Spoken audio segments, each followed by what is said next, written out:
So I just want to give you a breakdown on what Walter Magaya is facing at this moment, because pane vamwe vasingatsonzoti chii chiri kunyatsoitika and vamwe vachiri kuti he is innocent. After this video, ndoda kuti mucommente mega kuti is this man really innocent? I want to make this video very short but include all his fraud charges.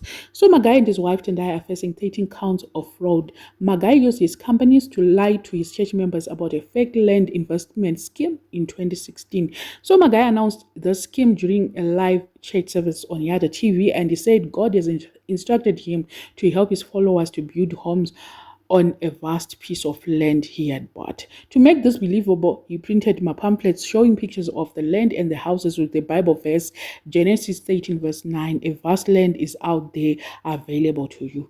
Kuzonyepa ne Bible. Mwari akangotaridza akati ndichambata. Mapamphlets acho airatidza kuti land yacho iri available kuNorthern Bulawayo, Chishawasha, Westgate, Mutare, etc. And many followers believed him and started paying money to secure the lands, including Anasis Meki, vakatomboya panapa vachichema, and also vakadzi veve vakaenda kuTV yekusouth Africa, vaibva from church yake kuSouth Africa, vakaenda kuMoja Love. Show yacho tikatoitaura panapa, ndofunga muchiri kuvaremember.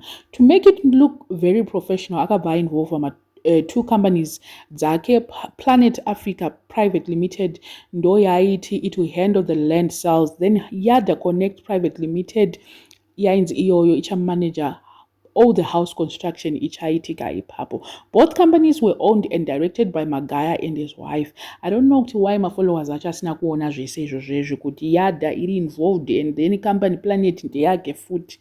My followers, please don't follow blindly. Furai maziso makaenda kuchikoro but kuenda kwacho kuchikoro kwato are useless. Use that opportunity yoti makaenda kuchikoro, not kungo defraud asina basa rese. So he also encouraged them to invest in mining, farming, beekeeping, and promised them kuti in 6 months munenge matowana 50% profit. Vanhu vakatora mari dzavo vakamutrusta vakabhadhara mari dzacho idzodzo. So vakaventure into mining, vamwe kufarming, vamwe kubeekeeping, but chakabuda hapana. So 13 people that were named in court paid large amounts, around $48,640 and 195,000 rands, but they never received any land or profit. In 2017, when followers started kuona kuti panapa panenge pane something, vakabva vatanga kubvunzawo mubvunzo kuna Magaya nemukadzi wake, and then they tried to calm them down by pretending that the project was real. And then Magaya nekungwara kwake nekuda kuti ndine maconnection ndobvaenda kunoapproacha Dr. Gideon Gono, former RBZ governor, to arrange a short farming contract at his new Donington farm. And Magaya akabva aendesa vanhu ikoko akati ndo land yacho yatakataura paipai ndo yandikakutengerai. Tendai anga atoripo mukadzi wacho achitopururudza achitoti ndizvozvo vanhu ndizvo land yacho iyoyo. Iye haana kutaura kuti land ndeyani, ndeyaGono, vakangonyarara ipapo.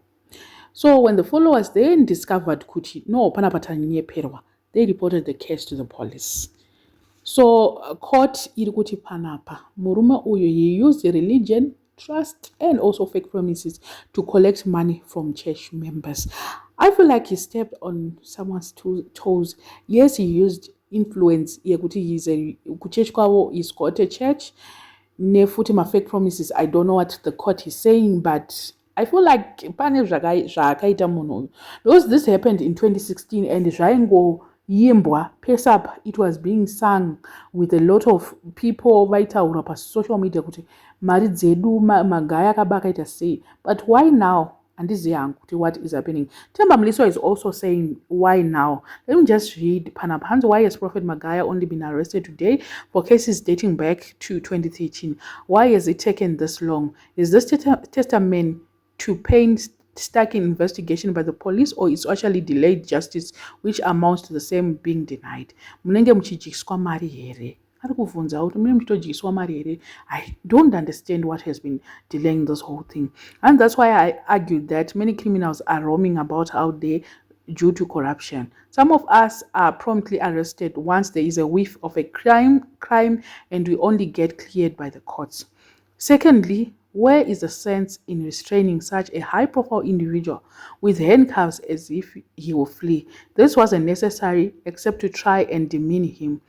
ndezvemutemo here or kukaurisana? Everyone is innocent until they are proven guilty in a court of law. Aiwa ipapo pekuti azosungwa maoko azoita sei? Mbavha. The prophet is a high profile kuchechi kwenyu, not kwatiri isusu. He's a fraudster, he's a whatever.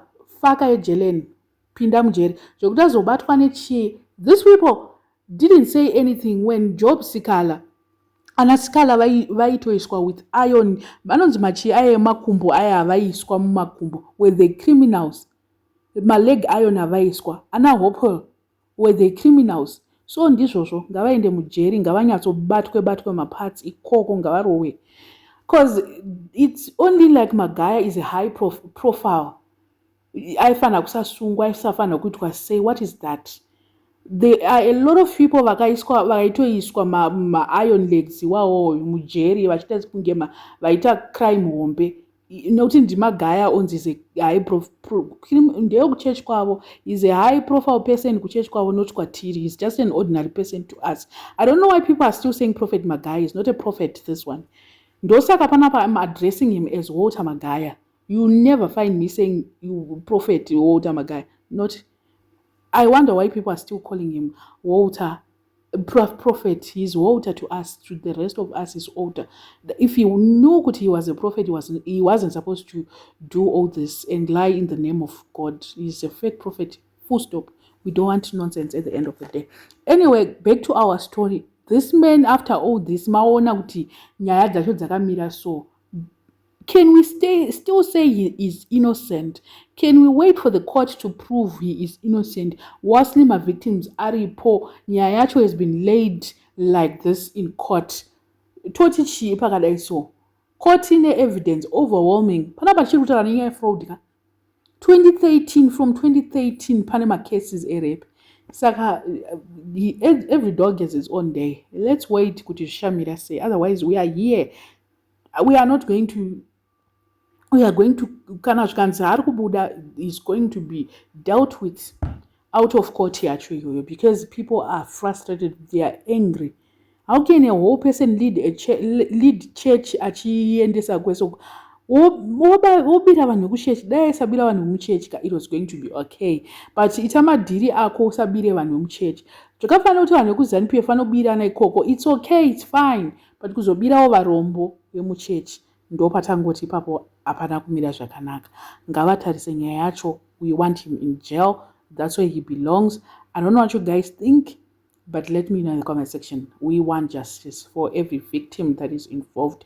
Mari inorwadza kushanda. Ndofunga mukaikaunta mari ika imari yakawandisa zvekutodaro kuSouth Africa. 200,000 rands iyi ne48,000 iyo kuti anoishaya here? Haishaya, but aida munhu anoda kungoita nyaya dzefraud haana basa nekuti anayo mari yekupa vanhu ava. Dai akavadzorera mari kudhara, but udyire neumbavha ndo zvinokonzeresa. Otherwise dai asiri paari ipapapa.